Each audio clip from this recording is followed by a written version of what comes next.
না না প্রশান্ত, ক্ষমা করে দাও প্লিজ, ক্ষমা করে দাও। আমরা মরতে চাই না, প্লিজ প্রশান্ত, প্লিজ।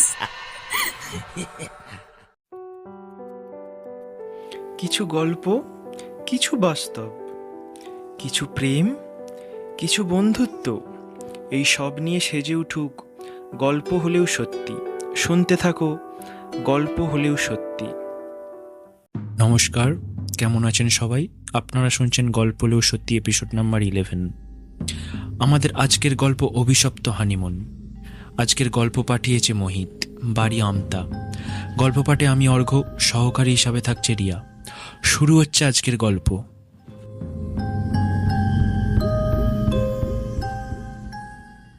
আজ সকাল থেকেই মুন্নি ও প্রশান্ত খুব ব্যস্ত। সকাল থেকেই গোছগাছ চলছে। প্রশান্ত বলল, কি গো, হলো তোমার? আর কত গোছগাছ করবে? সেই সকাল থেকে ব্যাগপত্র গুছিয়েই যাচ্ছ। এত কিছু বইতে পারবে তো সঙ্গে করে? ধ্যাট, চুপ করো তো।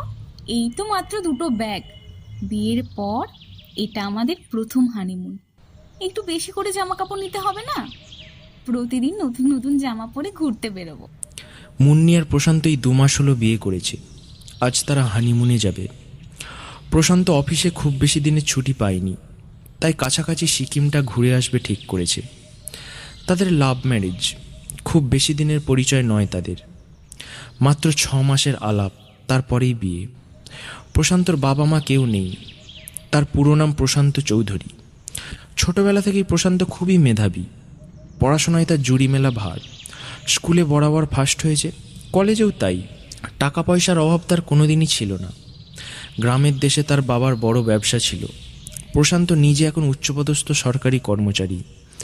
বাবা মা মারা যাওয়ার পর গ্রামের সমস্ত কিছু বিক্রি করে এখন শহরে থাকে। লক্ষাধিক টাকা মাইনে। মুন্নি তার অফিসেই কাজের লোক হিসাবে কাজ করত। মুন্নি অত্যন্ত গরিব ঘরের মেয়ে। বাবা মাতাল, কোনো কাজকর্ম করে না। তার মা লোকের বাড়ি কাজ করে সংসার চালায়। ফলে মুন্নি ওই অফিসে কাজের লোক হিসাবে জয়েন করে। বাবুদের চা জল খাবার বানিয়ে দিত, ঝাড়ু দিত, এই সবই ছিল তার কাজ। কিন্তু মুন্নিকে দেখতে ছিল পরীর মতো। ফর্সা টুকটুকে, লম্বা চুল, শারীরিক গঠনও খুব সুন্দর। প্রথমবার তাকে দেখলে কেউ বলবে না যে সে কাজের লোক। আজ থেকে ঠিক 8 মাস আগে মুন্নি যেদিন প্রশান্তর অফিসে কাজের লোক হিসাবে জয়েন করে, প্রথম দিন তাকে দেখেই প্রশান্ত হাঁ করে তাকিয়ে থাকে। প্রথম দিন মুন্নিকে দেখেই প্রশান্তর মনে ধরে যায়। কিছুদিন পর একদিন প্রশান্ত অফিসে বসে কাজ করছে। মুন্নি চা নিয়ে এলো। বাবু, আপনার চা। মুন্নি চাটা রেখে চলে যাচ্ছিল। প্রশান্ত পেছন থেকে তাকে ডাকলো, শুনুন, আপনার নাম কি? আমার নাম মুন্নি। সত্যি বলতে আপনাকে দেখে মনে হয় না যে আপনি কাজের লোক। আপনি এই অফিসে কাজের লোক হিসাবে কেন জয়েন করলেন? কি করব বলুন বাবু, পেটের জ্বালা যে বড় জ্বালা। বাবা মাতাল, কোনো কাজ করে না। মা লোকের বাড়ি কাজ করে, তাই পেটের দায় করছি। ও, বুঝলাম। একটা কথা বলবো বাবু? হ্যাঁ, বলুন। আপনি খুব ভালো। হঠাৎ এই কথা? আসলে এই অফিসে কেউ আমাকে আপনি করে কথা বলে না, সবাই তুই তুকারি করে। তাছাড়া কেউ কখনো আমার নামও জানতে চায়নি, আর আমার দুঃখের কথাও শুনতে চায়নি। আপনি প্রথম যে আমাকে আপনি বলে ডেকে সম্মান দিলেন। ও, এই ব্যাপার। আসলে কি বলুন তো, মানুষের চরিত্র বোঝা যায় তার ব্যবহার দেখে। একটা অচেনা অজানা মেয়েকে তুই তাকারি করে নিজের ব্যবহার খারাপ করতে চাই না। আজ থেকে আপনি আমাকে তুমি করে ডাকবেন, আমি খুব খুশি হব। ঠিক আছে, তাই হবে। আচ্ছা বাবু, আমি এখন চলি, অনেক কাজ পড়ে আছে। হ্যাঁ, যাও। আর শোনো, যাবার আগে আর 1 কাপ চা দিয়ে যাও না প্লিজ। খুব ভালো হয়েছে চাটা। এক্ষুনি দিয়ে যাচ্ছি বাবু। মুন্নি আনন্দের সঙ্গে চায়ের কাপটা নিয়ে চলে গেল। প্রশান্ত এক মনে বসে মুন্নির বলে যাওয়া কথাগুলো ভাবছে। সত্যি, দারিদ্রতা মানুষকে কত কি করায়। তার ভাবনায় ছেদ পড়ল মুন্নির গলার আওয়াজে। বাবু, আপনার চা। Thank you Munni. অফিসে ধীরে ধীরে মুন্নি ও প্রশান্তর মেলামেশা বাড়তে লাগলো। অফিসে কাজের ফাঁকে যতক্ষণ সময় পায় মুন্নির সঙ্গে কথা বলে কাটায় প্রশান্ত। এইভাবে 6টা মাস কেটে গেল। একদিন অফিসের শেষে প্রশান্ত মুন্নিকে ডেকে বলল, মুন্নি একটু দাঁড়াও, তোমার সঙ্গে আমার কিছু কথা আছে। বলুন বাবু। বিয়ে করবে আমাকে? মানে একটা গরিব কাজের লোকের সঙ্গে কেন এই ইয়ার্কিটা করছেন? কোনো ইয়ার্কি করছি না আমি মুন্নি, তোমাকে আমার খুব ভালো লাগে, আমি বিয়ে করতে চাই তোমাকে। আপনি সত্যি বলছেন? আমার মতো একটা গরিব কাজের লোকের সঙ্গে আপনি বিয়ে করতে চান? একটা গরিব কাজের লোককে আপনি বউ হিসেবে মেনে নিতে পারবেন? কেন পারবো না? কাজের লোককে কি ভালোবাসা যায় না? আপনি আপনি মানুষ নন, আপনি দেবতা। আর আপনি নয়, আজ থেকে তুমি বলে ডাকবে আমাকে। আজকের পর থেকে আর তোমাকে কাজের লোক হয়ে থাকতে হবে না। শুরু হলো প্রশান্ত ও মুন্নির নতুন জীবন। তারা বিয়ের বন্ধনে আবদ্ধ হয়। বিয়ের 2 মাস পর আজ তারা হানিমুনে যাচ্ছে। আজ রাতের ট্রেনে তারা সিকিম যাচ্ছে। সব গোছগাছ কমপ্লিট। থ্যাঙ্ক গড, শেষ পর্যন্ত তোমার ব্যাগ গোছানো শেষ হয়েছে। আমি তো ভাবলাম ব্যাগ গোছাতে গোছাতে রাতের ট্রেনটাই না আমরা মিস করি। বারে প্রথমবার হানিমুনে যাচ্ছি, তারপর শুনছি সিকিমে নাকি খুব ঠান্ডা, একটু ভালো করে শীতের পোশাক আরে গুছিয়ে নিতে হবে না? তারা সময় মতো বাড়ি থেকে বেরিয়ে ট্রেন ধরলো। ট্রেন থেকে নেমে গাড়ি ধরে দার্জিলিং, পরে ওখান থেকে গাড়ি ধরে সিকিম। সিকিমে তারা একটি নামকরা হোটেলে উঠেছে। প্রথম দিন খুব টায়ার্ড থাকার কারণে কোথাও বেরোলো না তারা। সেদিনটা রেস্ট নিল। পরের দিন সকালে উঠে হোটেল থেকে গাড়ি নিয়ে বেরোলো তারা। সারাদিন ঘোরাঘুরির পর সন্ধেবেলায় হোটেলে ফিরল। রাতে ডিনার করতে করতে মুন্নি প্রশান্তকে বলল, শোনো না কি বলছি, কাল রাত্রে ঘুরতে বেরোবো আমরা, কেমন?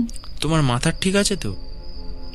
এই ঠান্ডায় রাতে এখানে কেউ বেরোয় না, বাইরে স্নোফল হয়, আর তুমি রাতে ঘুরতে বেরোবে? আমি অত কিছু জানি না, আমার অনেক দিনের ইচ্ছা জানো, রাতের বেলায় পাহাড়ি রাস্তায় লং ড্রাইভে বেরোবো। দেখো মুন্নি, জেদ করো না। এই পাহাড়ি এলাকায় রাতের বেলা একা ঘুরতে যাওয়া কতটা বিপজ্জনক তা তুমি জানো। এইসব জায়গা যতটা সুন্দর ঠিক ততটাই ভয়ঙ্কর। যে কোনো মুহূর্তে রাস্তায় ধস নামতে পারে, স্নোফল হয়ে রাস্তা বন্ধ হয়ে যেতে পারে, আরও কত কিছু বিপদ লুকিয়ে থাকে এইসব রাস্তায়। আমি জানি না, আমি বেরোবো বেরোবো বেরোবো, আমাকে নিয়ে যেতেই হবে। শেষমেশ মুন্নির জেদের কাছে প্রশান্ত পরাজিত হলো। সে বাধ্য হয়ে মুন্নির কথায় সম্মতি জানালো। ঠিক আছে, তাই হবে। না নিয়ে গেলে তো তুমি আর ছাড়বে না, যা ঘটে ঘটুক। কাল রাতে তোমাকে নিয়ে আমি বেরোবো। পরের দিন সকালে তারা আর কোথাও বেরোলো না। সারা দিনটা হোটেলের কাছাকাছি টুকটাক কেনাকাটা করে কাটিয়ে দিল। বিকালে প্রশান্ত হোটেলের ম্যানেজারের সঙ্গে কথা বলে একটা গাড়ির ব্যবস্থা করে ফেলল। রাতে ডিনারের পর তারা বেরোবে। তারা 9টার মধ্যে ডিনার করে নিল। তারপর রেডি হতে হতে 8 ঘন্টার মতো টাইম লাগলো। রাত্রি 9:30টার সময় প্রশান্ত ও মুন্নি রেডি হয়ে হোটেলের রিসেপশনে এসে গাড়ির চাবি চাইতে হোটেলের বয়স্ক কেয়ারটেকার বলল, বলছি বাবু, এত রাতে বেরোনোটা কি ঠিক হচ্ছে? আসলে এত রাতে পাহাড়ি রাস্তায় কত ধরনের বিপদ থাকে। ও তুমি ভেবো না কাকা, খুব বেশি দূর যাব না, তাড়াতাড়ি চলে আসবো আমরা। ঠিক আছে বাবা, তাহলে এক কাজ করো, আমাদের হোটেলের এই ড্রাইভারকে সঙ্গে নিয়ে যাও, আমি বলে দিচ্ছি। না, প্রশান্ত নিজে ড্রাইভ করবে। কোথায় হানিমুনে এসেছি, রাতে নিজেদের মতো করে একটু টাইম স্পেন্ড করতে চাইছি, তা না কোত্থেকে সবাই চলে আসে কে জানে। কিন্তু মেম সাহেব, রাতের বেলা পাহাড়ে এই দুর্গম রাস্তায় গাড়ি চালানো কতটা বিপজ্জনক তা আপনারা জানেন না। তার উপর অচেনা রাস্তা, বরফ পড়া শুরু হলে আটকে পড়বেন। তাই বলছি। না বললাম তো, আমরা একাই যাব, আপনি এখন যান। বৃদ্ধ কেয়ারটেকার আর কোনো কথা বলল না। সে মাথা নিচু করে চলে গেল। প্রশান্ত ও মুন্নি গাড়িতে উঠে বসল। গাড়ি ছাড়ল। গাড়ি চালাতে চালাতে প্রশান্ত বলল, বৃদ্ধ মানুষটাকে ওইভাবে নাই বা বলতে পারতে, উনি তো আমাদের ভালোর জন্যই বলছিলেন। বলবো না তো কি বলবো, এক কথা বারবার বললেও কানে যায় না। কোথায় দুজনে হানিমুনে এসেছি, রাতে ঘুরবো, একটু টাইম স্পেন্ড করব, লং ড্রাইভে যাব, তা না কানের কাছে একই কথা বলেই যাচ্ছে। প্রশান্ত আর কোনো কথা বলল না। সে চুপ করে গাড়ি চালাতে লাগলো। আকাশে এক ফালি চাঁদ উঠেছে। পাহাড়ের অন্ধকার ভেদ করে দুর্গম আঁকাবাঁকা পথ বেয়ে তারা ওপরের দিকে উঠে চলেছে। কিছুক্ষণ যাবার পর একটা উঁচু মতো জায়গা দেখে তারা দাঁড়ালো। এখানে জঙ্গল ততটা গভীর নয়। গাড়ি থেকে নেমে তারা পায়ে হেঁটে সেই উঁচু জায়গাটায় গেল। এখান থেকে চাঁদের আলোতে, আবছা আলো আঁধারিতে সামনের পুরো উপত্যকাটা দেখা যাচ্ছে। আকাশে চাঁদ উঠেছে, হালকা ঠান্ডা বাতাস বইছে।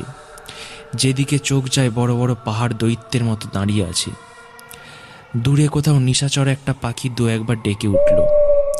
সব মিলিয়ে এক রহস্যময় ভয়ঙ্কর সুন্দর পরিবেশের সৃষ্টি হয়েছে। রাতের অন্ধকারে প্রকৃতির এই রহস্যময়ী রূপ যেন আরও বেশি সুন্দর। প্রকৃতির এই রূপে প্রশান্ত মুগ্ধ হয়ে গেল। Oh Munni, thank you very much. ভাগ্যিস তোমার কথা শুনে বেরিয়েছিলাম, তা না হলে প্রকৃতির এই অজানা রূপ সারা জীবন অন্ধকারেই থেকে যেত। আজ আমি ভীষণ খুশি আমি। প্রশান্তর কথাগুলো শেষ হতে না হতেই ঝড়ের মতো ঠান্ডা বাতাস বইতে শুরু করলো। হঠাৎ করে অল্প অল্প তুষারপাত শুরু হলো। মুন্নি প্রশান্তকে বলল, এই প্রশান্ত দেখো, বরফ পড়ছে, চলো না আর একটু ওপরের দিকে উঠি, চলো না। প্রকৃতির এই অনন্য রূপ উপভোগ করার ইচ্ছা প্রশান্ত উড়িয়ে দিতে পারল না। সে ও মুন্নি ঢাল বেয়ে আরও উপরের দিকে উঠতে লাগলো। তুষারপাতের ফলে ঢালু রাস্তা অনেকটাই পিচ্ছিল হয়ে গেছে। তারা একটা ফাঁকা ঢালু জায়গায় উঠে দাঁড়ালো। প্রশান্ত মুন্নির হাত ছেড়ে দিয়ে ঢালের একদম শেষ প্রান্তে গিয়ে দাঁড়িয়ে হাত দুটো ছড়িয়ে দিয়ে চিৎকার করতে লাগলো, thank you Munni, thank you very much, I love you. হঠাৎ প্রশান্তর চিৎকারটা থেমে গেল।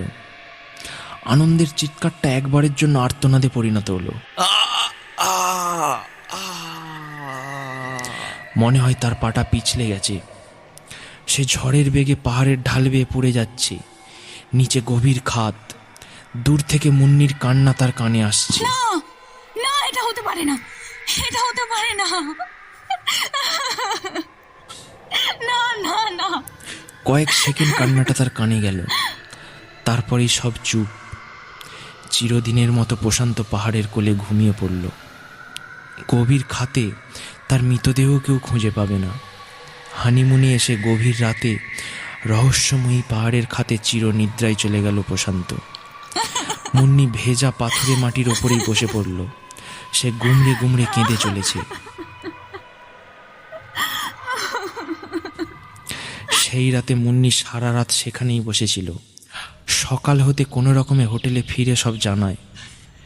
হোটেলের ম্যানেজার পুলিশ নিয়ে সেই জায়গায় গিয়েছিল, কিন্তু প্রশান্তর বডির কোনো সন্ধান পেল না। মাত্র 2 মাস বিয়ে হয়েছে, তার মধ্যেই মুন্নির স্মৃতির সিঁদুর মুছে গেল। 3 মাস কেটে গেছে। আজ মুন্নি দ্বিতীয়বারের মতো আবার হানিমুনে যাবে। প্রশান্ত মারা যাবার 2 মাসের মাথায় মুন্নির আবার বিয়ে হয়েছে। সে আবার নতুন বউয়ের সাজে সেজে উঠেছে। তার নতুন হাজবেন্ড প্রকাশ একজন ব্যবসায়ী, নতুন ব্যবসা শুরু করেছে। আবার একবার হানিমুনে সিকিম আসবে মুন্নি। ফোন করে 3 মাস আগের সেই হোটেলটাই বুক করেছে। যথারীতি সিকিমে এসে প্রকাশ ও মুন্নি সেই হোটেলেই উঠল। আজ রাতে প্রকাশ ও মুন্নি লং ড্রাইভে যাওয়ার প্ল্যান করেছে। সেই মতো হোটেল থেকে গাড়ির ব্যবস্থা হলো। সেই বৃদ্ধ কেয়ারটেকার মুন্নিকে ঠিক চিনতে পেরেছে। তুমি আবার সেই একই ভুল করছো। 3 মাস আগে কি ঘটেছিল মনে নেই? এই পাহাড়ি অঞ্চলে রাতে একারা বেরিয়েও না, কথা শোনো মা। মুন্নি ও প্রকাশ দুজনে দুজনের দিকে দেখে একটু হাসলো। তারপর মুন্নি বলল, তুমি কিচ্ছু ভেবো না কাকা, আমাদের কিচ্ছু হবে না। কিন্তু মা।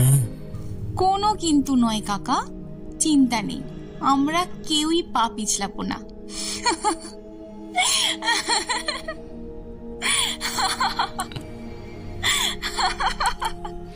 এই বলে মুন্নি ও প্রকাশ দুজনে বেরিয়ে পড়ল। আজও আকাশে এক ফালি চাঁদ উঠেছে। 3 মাস আগের সেদিনের রাতের পরিবেশ আর আজকের রাতের পরিবেশের মধ্যে কোনো পার্থক্য নেই। সেই ঠান্ডা হাওয়া, সেই জ্যোৎস্না, সঙ্গে তুষারপাত। তারা সেই পাহাড়ের কাছে এসে গাড়িটা থামালো। দুজনে পাহাড়ের ঢাল বেয়ে ওপরে উঠে গেল। মুন্নি বলল, জানো প্রকাশ, সেই দিনের ওয়েদারটা হুবহু আজকের মতো ছিল। সেদিন পরিবেশটা উপভোগ করতে পারিনি, কিন্তু আজ তোমাকে নিজের করে পাওয়ার পর তোমার সঙ্গে আজকের পরিবেশটা উপভোগ করব। মুন্নির কথাগুলো শেষ হতেই ঝড়ের মতো ঠান্ডা হাওয়া বয়ে এলো, সঙ্গে একটা হাসির শব্দ আসছে। মুন্নি ও প্রকাশ দুজনেই পেছনে ঘুরে তাকালো, কিন্তু কিন্তু কাউকে দেখতে পেল না। শুধু কর্কশ ভয়ানক গলায় একটা হাসির শব্দ আসছে। মুন্নি ভয়ে ভয়ে জিজ্ঞাসা করলো, কে কে ওখানে? কে ওখানে?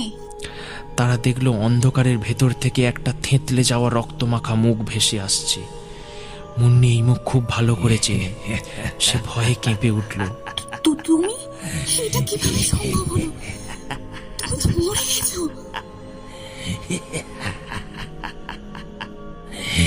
কি ভেবেছিলি আমাকে খুন করে আনন্দে সংসার করবি?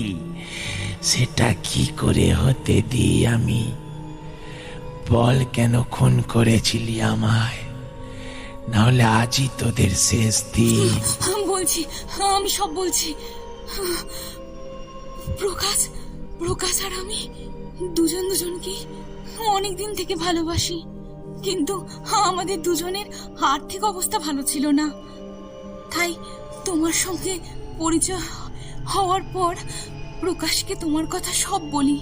ওর কথা মতো তোমার সঙ্গে ঘনিষ্ঠ হই, তোমাকে আমার প্রেমের ফাঁদে ফেলে বিয়ে করি।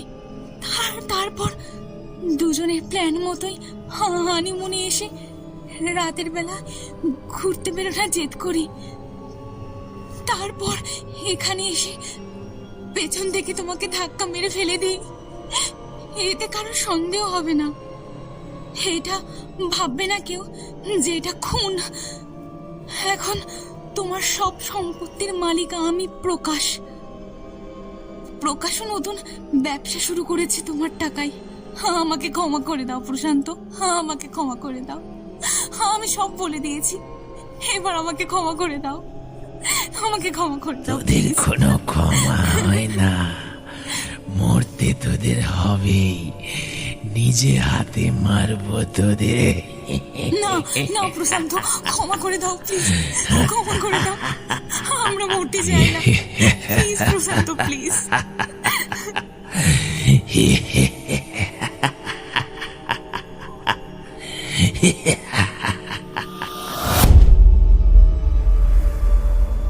প্রশান্তর আত্মা তাদের দুজনকে পাহাড়ের ঢাল থেকে ধাক্কা মেরে ফেলে দিয়ে তার প্রতিশোধ নিল। হানিমুনে এসে আরও একবার দুটি মানুষ চিরতরে পাহাড়ের কোলে হারিয়ে গেল। হোটেল ম্যানেজার সকালে পুলিশ নিয়ে অনেক খুঁজেও দুজনের কোনো সন্ধান পেল না। দুজনের মৃত্যুর কারণও অজানাই থেকে গেল সবার।